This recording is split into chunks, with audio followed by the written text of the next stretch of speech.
Goeiedag.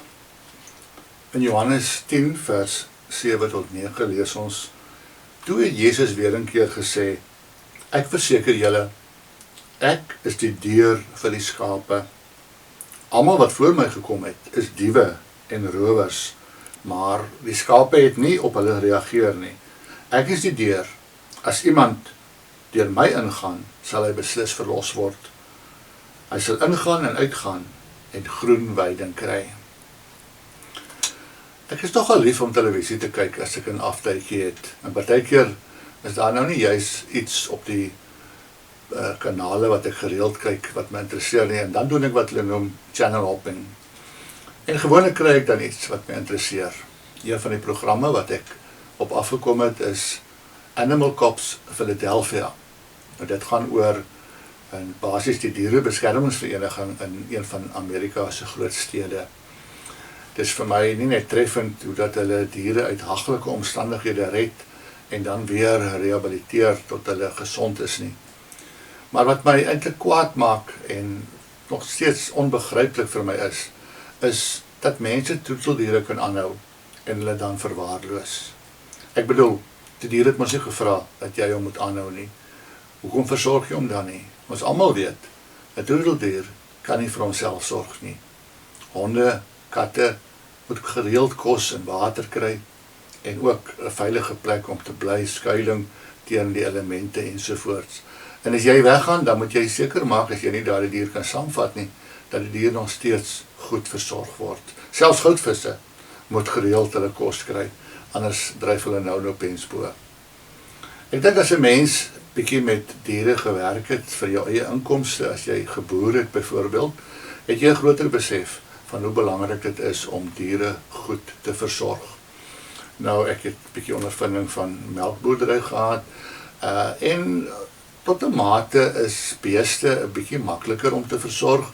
Jy moet maar net sorg dat hulle elke dag en elke nag in 'n kamp vol kos ingejaag word, en dan sorg hulle vir hulle self. En verder is dan nou maar kyk na hulle gesondheid en hulle voeding wat jy bygee, om die nodige elemente vir hulle in te kry. Maar ek dink dat skape so bietjie meer versorging nodig het. Want skape is baie meer uitgelewer aan byvoorbeeld roofdiere wat hulle kan aanval. En daarom is dit verskriklik belangrik dat skape veral snags veilig opgepas word. Veral in Jesus se tyd het dit beslis 'n baie groot rol gespeel. Nou, in Jesus se tyd moes die skaapwagter seker maak dat sy diere nie net in die dag kos kry, dat hulle na die beste weivelde gelei word nie, maar veral snags moes hulle veilig in 'n kraal bymekaar gemaak word.